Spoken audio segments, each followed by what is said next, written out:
Even up close, you can see that all the bricks are new. New bricks, new decorative elements. We'll also take a stroll through such a neighborhood and see how people live. Generally, there should be no more than one fly per square meter in public toilets. I mean, even I can fit into this safe. I'm going to try. I'm a bit big for it, of course, but... Anyway, if you remove the shelf, I can totally fit in this safe. After all, we know that a true Chinese person must climb the Great Wall at least once. And I've decided to become a true Chinese, so I'm obliged.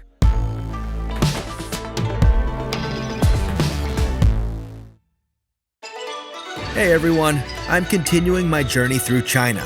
In the last video, I talked about how communism is doing in the country.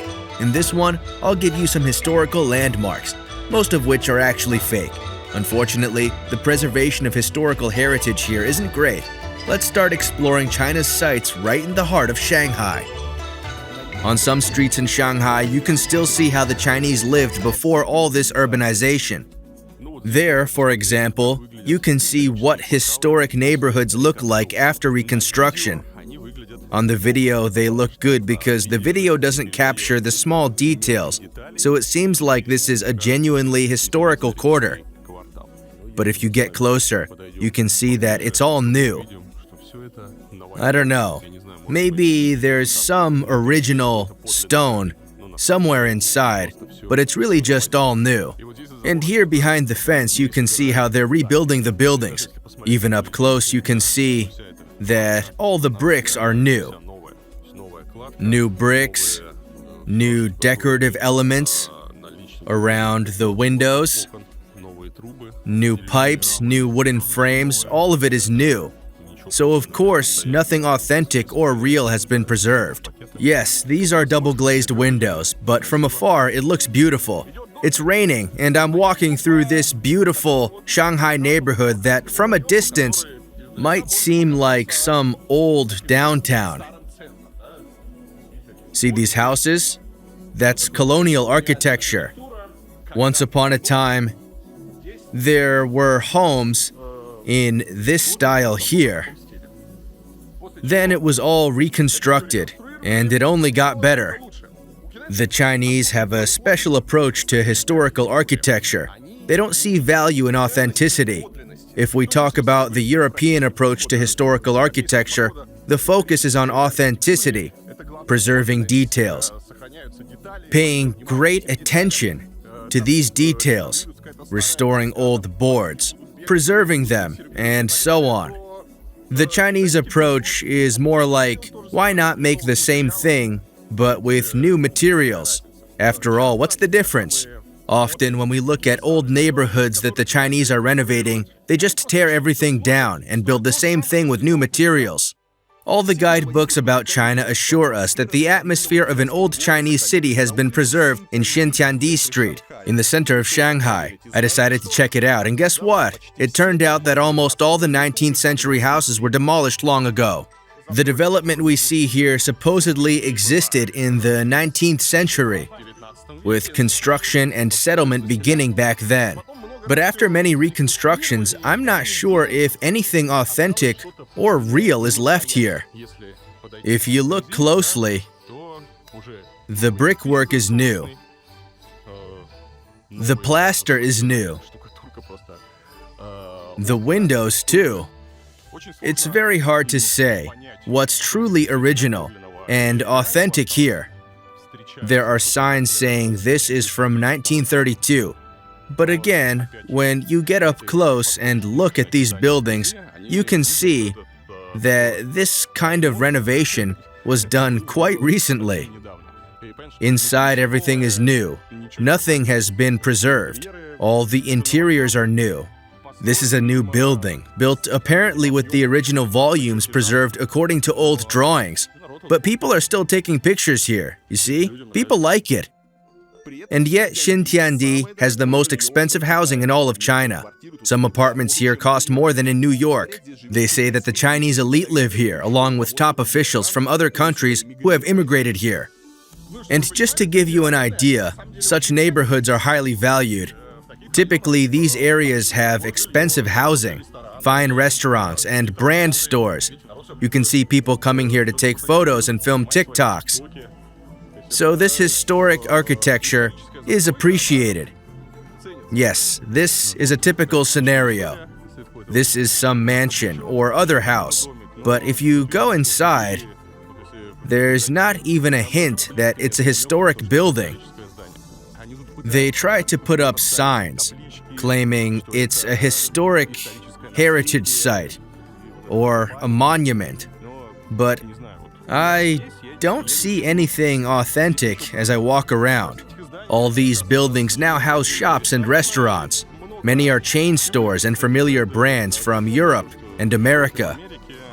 You can see fast food places and so on. Again, it looks great from outside, but inside, there's nothing historical. Some balconies, but they're all new too. All the balconies, frames, shutters, they're all the same everywhere. All these fittings and so on are new. You can see it's new stamping, not authentic elements. So all the decor here is new. They've installed metal doors, but from a distance, it really looks like a historic building. Another supposedly historic area is the Hutongs. Once upon a time, ordinary Chinese people lived there and led a traditional lifestyle. They were engaged in keeping domestic animals and fishing. As Beijing developed, most of the Hutongs were demolished to make way for new construction. Now you can see some Hutongs in a specific district of Beijing. Just don't expect them to be preserved in their original form. The Hutongs have long been rebuilt and embellished. Naturally, this was done to avoid looking bad for tourists looking for history in China. Initially, the authorities wanted to demolish all these neighborhoods because they considered them slums. Foreigners would be scared to see this in the capital, but the public protested, saying this was our heritage, our tradition, our culture, and that it shouldn't be demolished. So it was decided that some Hutongs would be demolished, while others would be reconstructed, renovated, and cleaned up. They remain in this transformed state. On the one hand, you have typical Chinese life here, and on the other hand, tourists come to see it. They enter courtyards and admire these fascinating Hutongs. We'll also take a stroll through such a neighborhood and see how people live. They live well. This, by the way, was what I was telling you about. For example, when we look at the street, you can see that everything has been reconstructed. Everything has been painted, gray roofs have been added, and entrances have been made like this. Everyone has the same doors and window bars. It all looks very nice. But if you go inside, it starts to look like the real China you'd least expect to see in central Beijing. There are bars, nets, maybe even a shed and flowers. Narrow streets, some self-built three-level structures. It's unclear. And that's the charm, yes, that you enter these courtyards and find real life there. There are many such courtyards here, and people live in these conditions. So further on, there are passageways, transitions. Everyone has small rooms, bicycles, but everything is neat. You see, every bicycle is covered. Everything is clean and very orderly. Of course, when we talk about Hutongs, there are no sidewalks or bike lanes on the narrow streets, and there's not much greenery. Walking down the street is chaotic. When they were built, there were no cars, so wide roads weren't needed. Today, everything feels quite cramped. But when it was created, there was a clear city scale with its grid of streets, courtyards, and houses. Now, it has been rebuilt many times, layered upon itself. Some aspects are indeed very cramped and inconvenient. Public toilets like this one are quite nice. And we'll see a public toilet in almost every Hutong because originally there was no sewage, water supply, or toilets in the houses. And there were terrible sanitary conditions because people used pots. Well, they actually used pots, then poured out the contents somewhere, went to relieve themselves around the corner, and so on. As part of the effort to combat this unsanitary condition, there was an entire campaign to build clean toilets in the Hutongs, and the toilets are indeed clean. There is a special person who sits there and ensures cleanliness.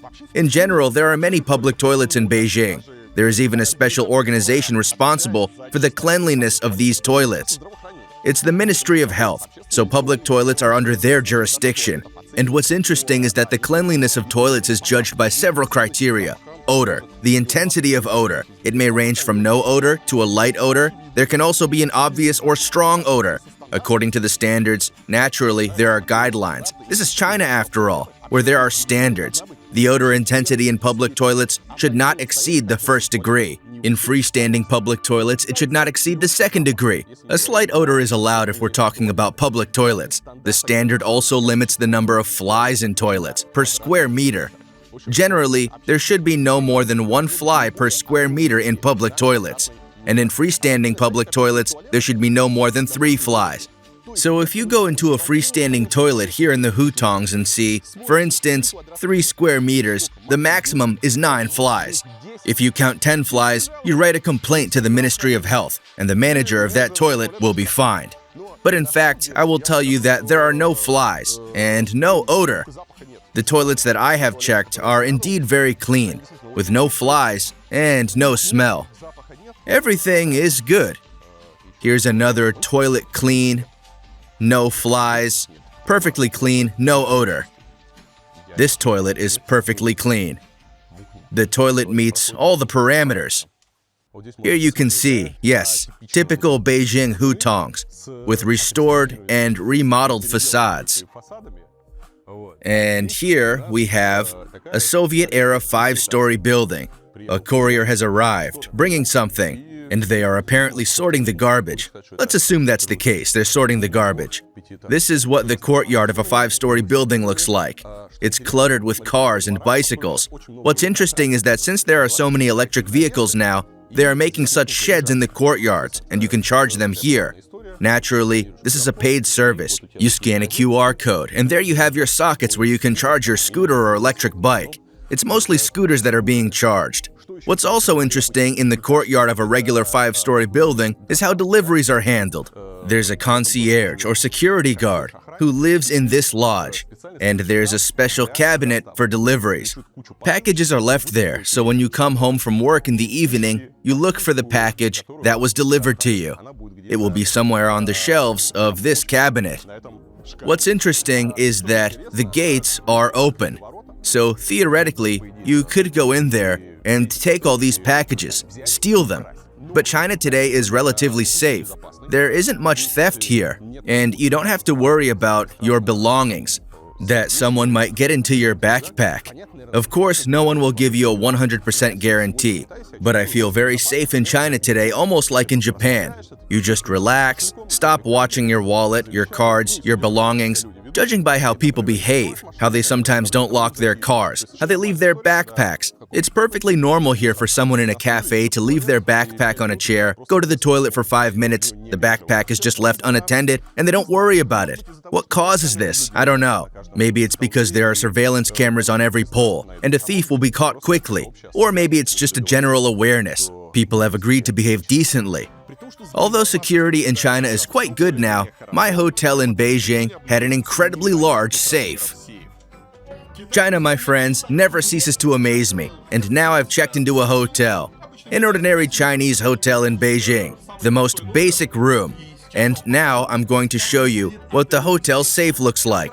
I will say right away that in my life, I've stayed in probably hundreds, if not thousands of different hotels all over the world that range from luxurious 5-star hotels to some of the cheapest ones that didn't even have hot water. I think you've seen what hotel safes look like too. They come in different sizes, a little bit bigger, a little bit smaller, nothing special. Let's see what the safe looks like in a Chinese hotel. I've never seen anything like it. In all my life, in all my travel experiences, I've never seen anything like this. I can't wait to show it to you. Ta-ta-ta-ta-tum, ta-da! Here's the safe. A giant, giant safe. Which, look at what you can store in this safe. You can store a person. If you came with a dear, beloved person, you can store that person in this safe. I mean, even I can fit into this safe. I'm going to try. I'm a bit big for it, of course, but anyway, if you remove the shelf, I can totally fit in this safe. You can store a person in this safe. You could store, I don't know, a corpse in there, in case something went wrong in your room. The door is so heavy. Just see, it has those sturdy legs there. It's just fantastic. And in all Chinese hotels, you are always provided with a flashlight, and also gas masks in case of fire, an evacuation kit like that. This is something you might encounter in some other countries too, but in Chinese hotels, it's mandatory. You'll find disposable gas masks and flashlights in any hotel room. But let's get back to the safe Hutongs. Here's what the local garbage trucks look like. They are unkempt. They are just dirty, smelly, and there are always flies buzzing around them. This is the local garbage collector. They ride around on these carts and collect trash. Overall, all the Hutongs look pretty much the same. Everything is gray. You see that gray, tabular brick tiling everywhere. That's the standard. The standard for windows is green bars, red elements, and gray walls. Look at this awesome little courtyard. You can find courtyards like this one with grapevines. It kind of reminds me of southern Russia. The way the greenery weaves around gives a sense of coziness. This is the initiative of the residents. If some of the tenants plant something in these neighborhoods, you get this pleasant greenery. Here, you can see that while the streets might have some standards and everything has been renovated, inside, it's every man for himself and there are no standards. Here, we see these Hutongs in their natural state. By the way, if you're in Beijing, don't hesitate to walk into these courtyards. It's completely normal. The locals don't mind. No one hisses at you or chases you away. You just need to behave appropriately. Don't shout or make noise. Just walk in and have a look. It's perfectly fine. By the way, housing in the Hutongs is not cheap at all. Rent here can exceed $1,000 a month because the Hutongs are close to the center. In general, these Beijing Hutongs, though not all of them, but some, are very interesting, even for tourists, because there's this incredible mix. On the one hand, you have these great coffee shops, fancy ones, like the one behind me. There's a coffee shop with a little store. They make really good coffee, as they should. Fendi, Dior, Prada, Gucci. There's also a vintage clothing store here. Tea, coffee, and wine are sold here too. And there's some kind of reading station. It's also a trendy hipster shop. And literally across the street, look, you'll find a typical courtyard, like this one. Isn't it cool? You just cross the street, and you have this amazing beauty and authenticity.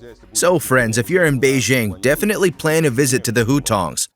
But this approach to the reconstruction of historical buildings is what we would call Potemkin villages. After all, behind the beautiful facade, there's trash and decay.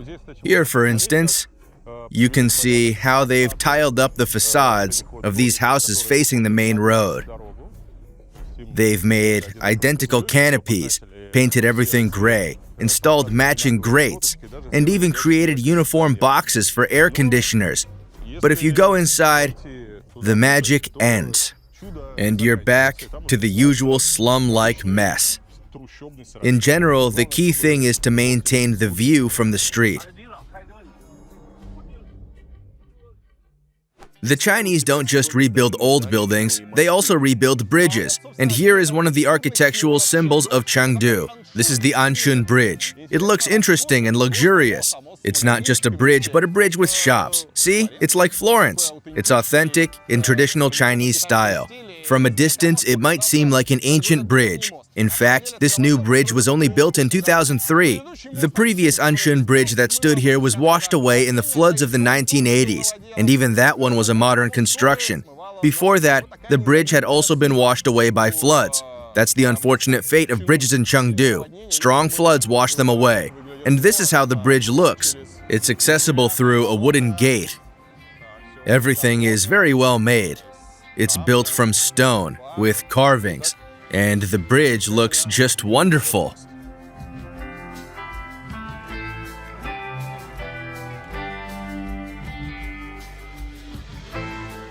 There are tons of cafes, pubs, and bars along the bridge. There's music everywhere, so I think it'll be quite lively in the evening.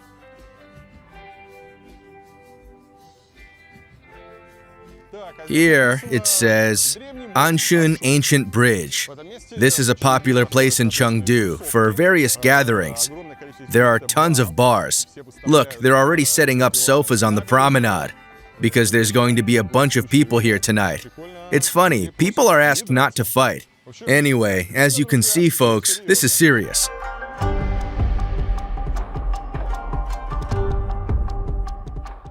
There isn't much authenticity left even in the Great Wall of China. Of course, once in China, I couldn't miss, both literally and figuratively, its symbol, the Great Wall. It was originally built as a series of fortifications along the northern borders of ancient Chinese states. Some sections were constructed as early as the 7th century BC.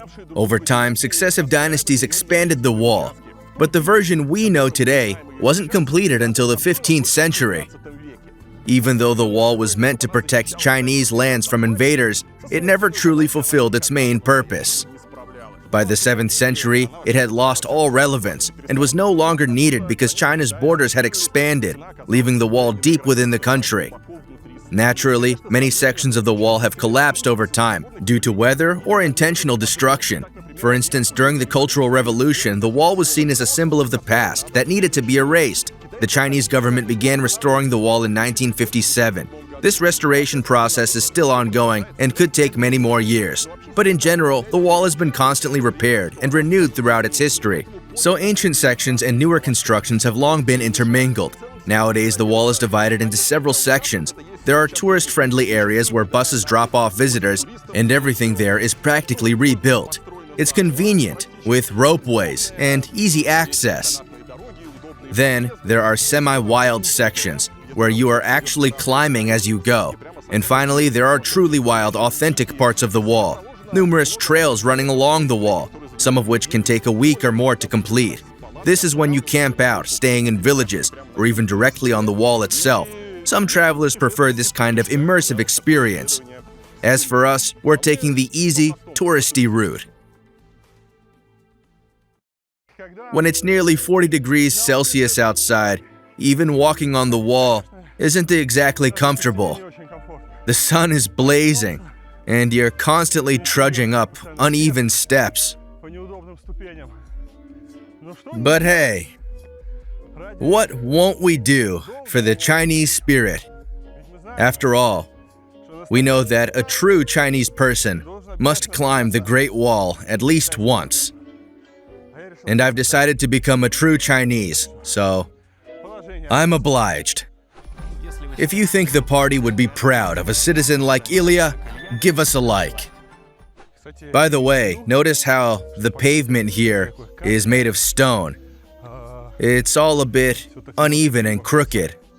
So for instance, if it rains, it can get slippery, especially if you're wearing shoes with poor grip.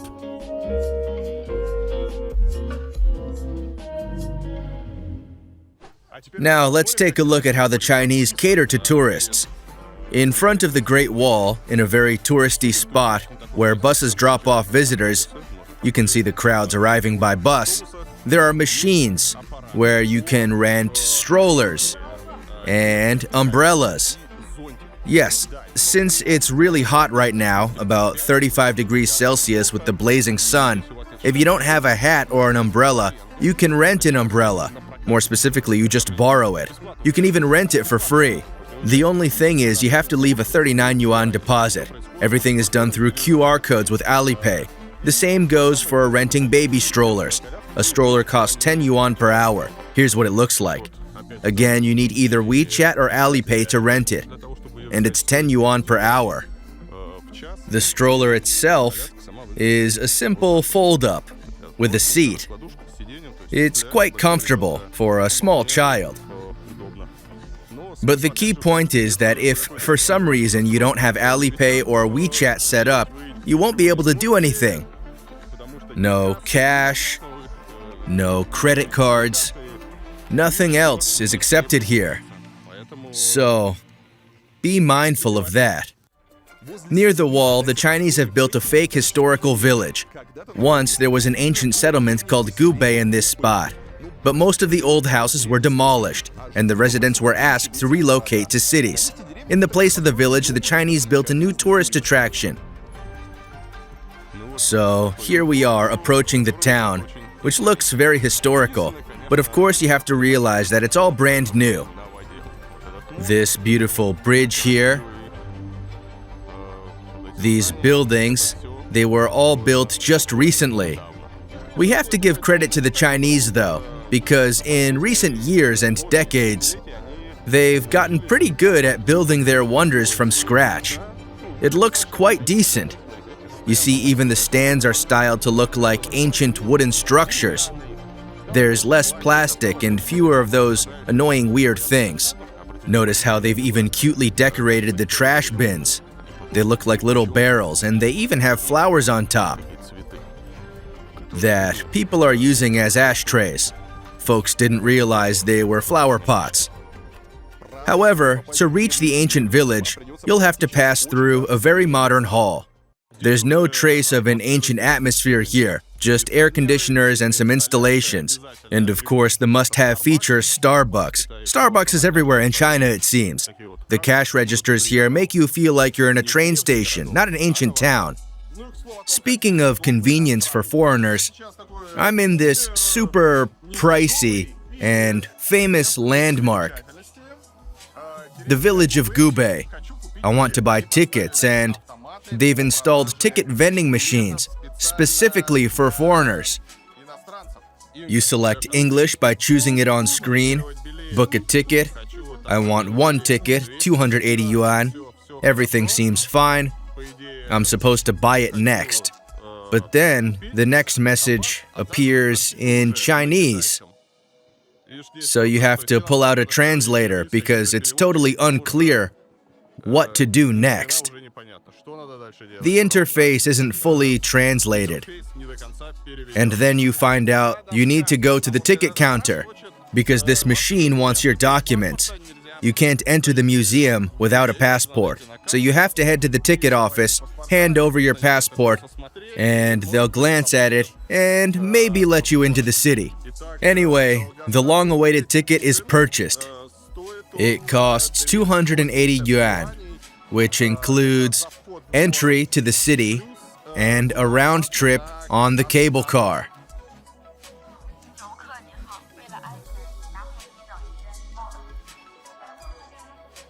The entrance looks just like a subway turnstile.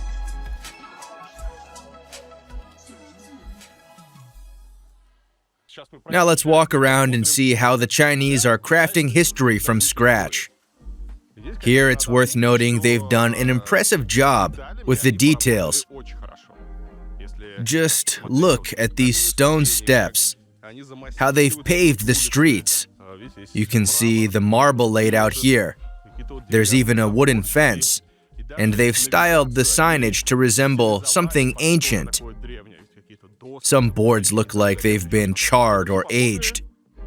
It all feels like a well-made amusement park. All the stalls here are just shops, restaurants, and endless souvenir stands. Basically anything a tourist could want. This village is a textbook example of Chinese tourism, creating an attraction out of nothing in the middle of nowhere, with a massive parking lot like something you'd see at a big box store, and plenty of shops and entertainment options. People come here to relax, taking in the ancient town's beauty. And just in case there's any doubt that this is really an ancient town, there are signs reminding you at every turn. I mean, the whole secret is literally hidden in the name. Gubei, Shuizhen, literally translates to a very ancient city in the north, meaning north of Beijing. If anyone tells you it's new, that it was built just a few years ago, don't believe it. It's an ancient city. You see these old windows, decorative grills on the air conditioners, some barrels, sticks, picks. Naturally, when you get up close, you can tell it's all new. But if you were to film a movie here, it would work just fine. Especially since people who don't know better wouldn't notice the difference. You can walk along this canal from both sides, There are lots of different bridges and waterfalls. It's beautiful. It's wonderful. Look at how beautifully everything's been done. And you have to realize that none of these buildings are residential. Nobody actually lives or works here. They just come to their souvenir shops and entertain tourists. Take a look at the details. Everything's done really well. Some of it's even been artificially aged. Dented, scratched, some parts rusted. As you can see, there's no such thing as too much beauty for tourists. That's why you'll find shops with paintings everywhere. You see all kinds of artists, all kinds of artwork. Anything your tourist heart desires. Look at the different houses. Again, you have to realize that no one lives in these houses. And here's the square and the gates, like something you'd see in Chinatown. And of course, since we're in a high-end place, there's the most magnificent tire frog. This tire frog, by the way, is the only real thing in this otherwise fake village. Because if we imagine that this village was actually real, with people living here, it might look something like this. So for now, it's just a little corner of something real. I think this frog was made by the owners of this cafe, just to add a touch of beauty. And then there are things like this. It's a robot, so it's not a real person. He's doing something in there. Don't touch it. He's making something.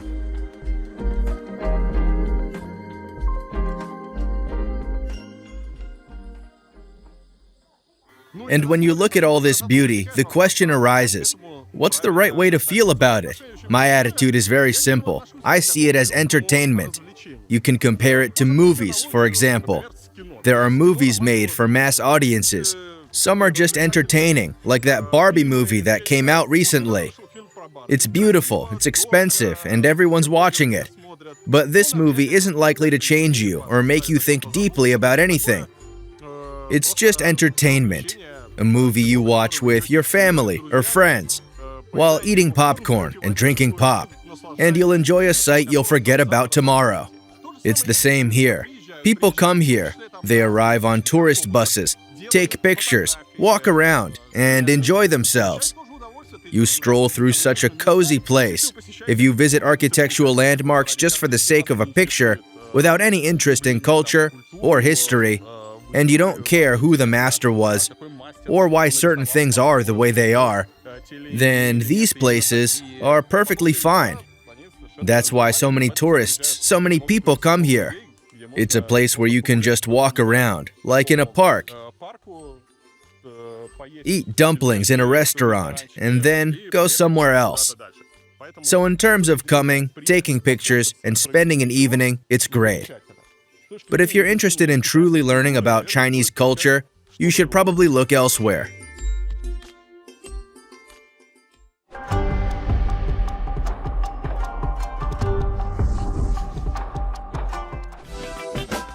The Chinese will do anything to attract tourists. For example, in Tianjin, there's a house supposedly decorated with old porcelain vases.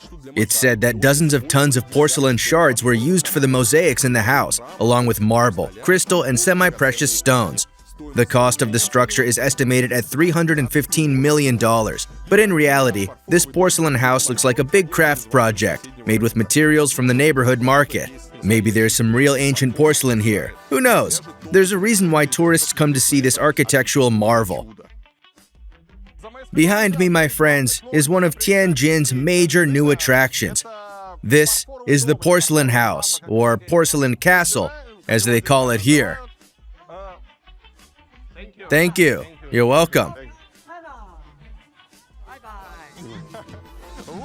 So, here's what it actually is. There used to be an abandoned building here, which once belonged to the Ministry of Finance. Then the building was left vacant. It remained empty until 2002, when a local Chinese porcelain collector found it and decided to make something out of it. He had the option to simply restore it, but instead he chose to showcase his porcelain collection and couldn't think of anything better than to decorate the place with it. So the guy took porcelain vases, cups, and some shards, and he decorated the walls, the ceilings, with all of it. Anyway, I don't think anything remains of the original house.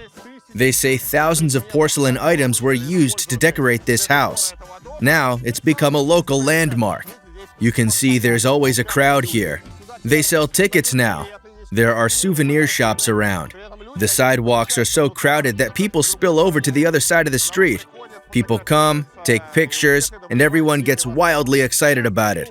Although, from an artistic standpoint, there's nothing particularly valuable here. It's like in Russia, where in some village, someone built a house out of bottles, or a house made of lids or something similar. It's a form of primitive folk art, but here it caught on, and it became a tourist attraction.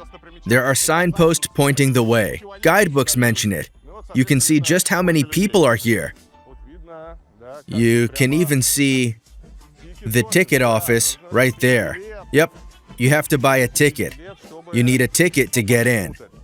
There are many legends surrounding these kinds of sites. For example, one guidebook claims that ancient, almost museum-quality porcelain was used to decorate the house, and that the guy used his entire expensive collection for it.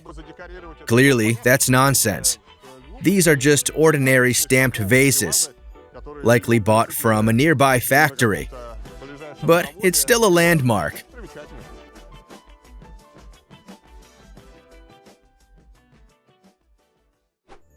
Of course, there are genuinely historic sites in China. Friends, I'm standing on the Bund Embankment in Shanghai.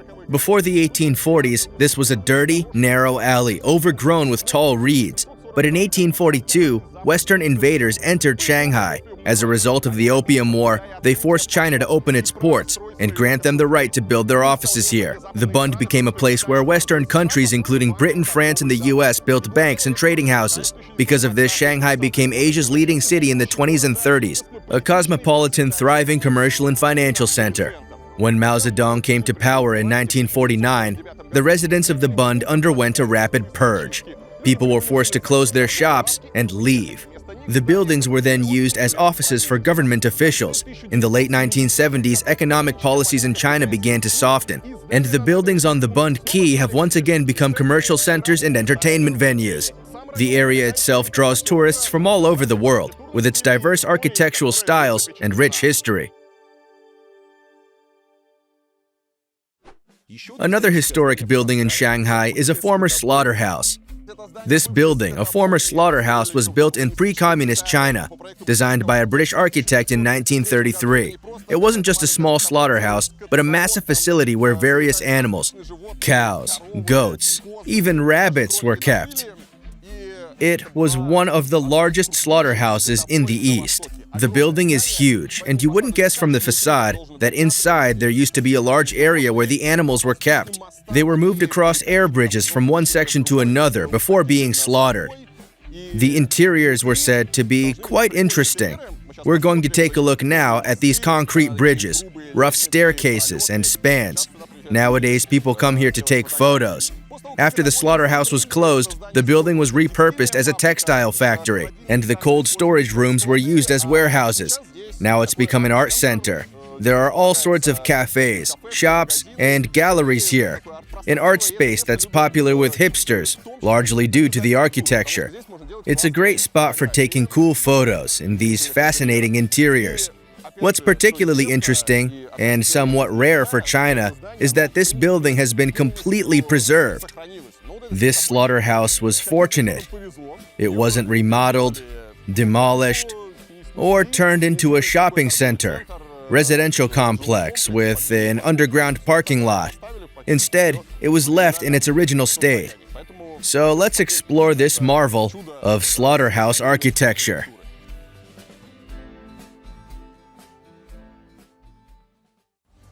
This is the central part, and these are the bridges that cattle used to cross to enter the main area. There's even a sign that says this was the path for cattle, specially designed with ridges, so their hooves wouldn't slip, even when blood and waste were present. This is cool. You can see these concrete staircases, which are popular spots for photos. The air bridges. Oh, and there's a DJI here.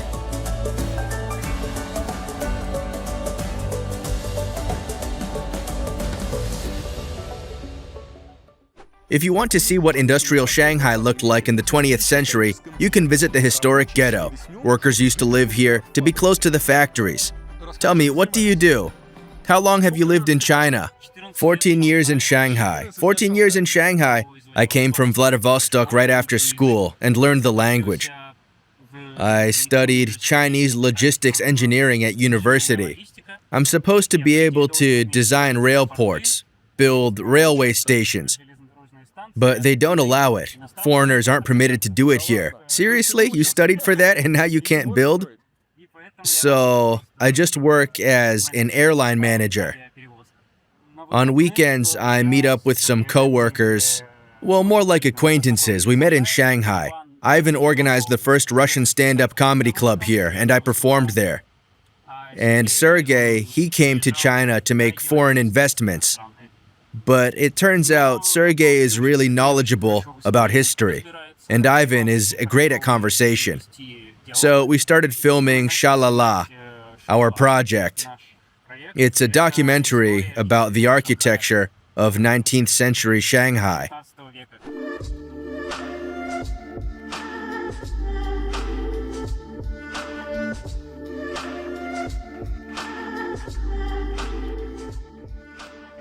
It's probably one of the last authentic ghettos in Shanghai, still inhabited by people who came here to work during the Cultural Revolution.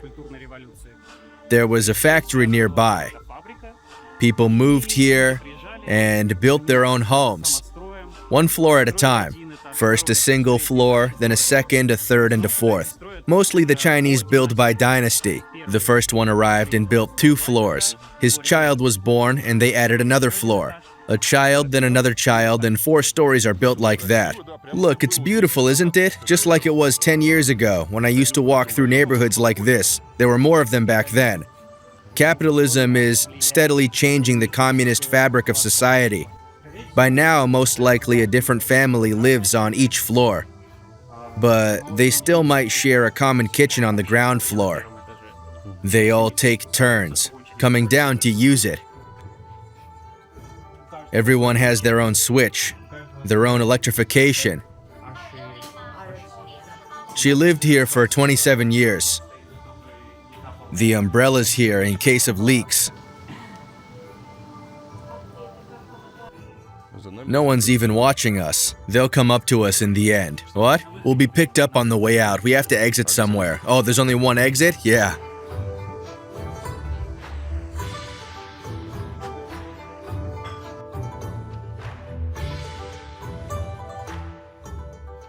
Ah, it's a dead end.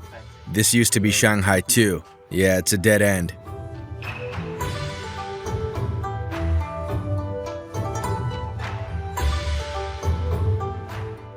It's called a Beijing bikini. What's that? It's when you release your internal heat buildup through your belly.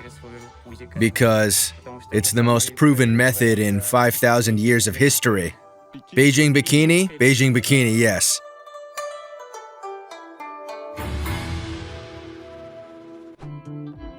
There are historic neighborhoods with colonial architecture, not only in Shanghai but also in Guangzhou.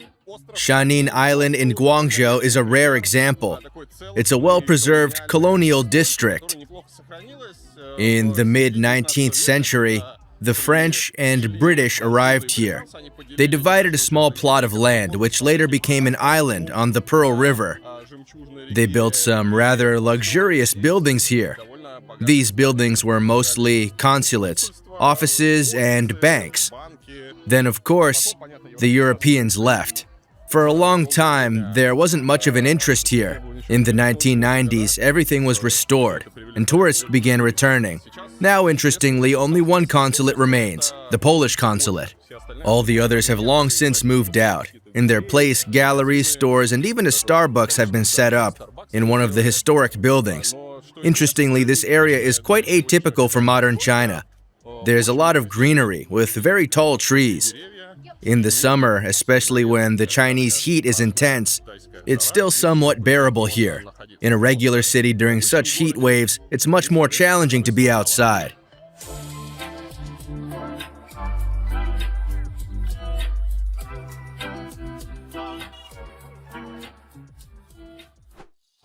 In Chengdu, there's still an old Buddhist monastery called Benshu, which was built in the 6th century. This monastery houses more than 300 Buddha statues made from various materials ranging from mud to iron. Although the site has become popular with travelers, many believers still come here. The entire palace has an authentic feel, unusual for China. It doesn't even seem to have undergone any significant restoration, and the monastery grounds appear largely untouched. This monastery represents the Mahayana branch of Buddhism. Mahayana is a northern Tibetan Buddhist tradition, which is reflected in the architecture and statues here, differing from the Theravada branch seen in Thailand, which is Burmese Buddhism. Nevertheless, the overall concept is similar, and temples like these are true gems. It's a rare opportunity to see such ancient structures, especially in the heart of a modern metropolis. Honestly, we didn't encounter anything like this in Thailand, and so I'm absolutely thrilled, and I highly recommend visiting this temple in Chengdu. Kirill, like a true Buddhist, went straight in. There's also something unique about Chinese temples. There are always certain points where you're supposed to touch or rub something, place a coin somewhere, and it's believed to bring good luck. In this case, it's a mythical creature with bells, and it's said that if you twist or stroke it, you'll find happiness.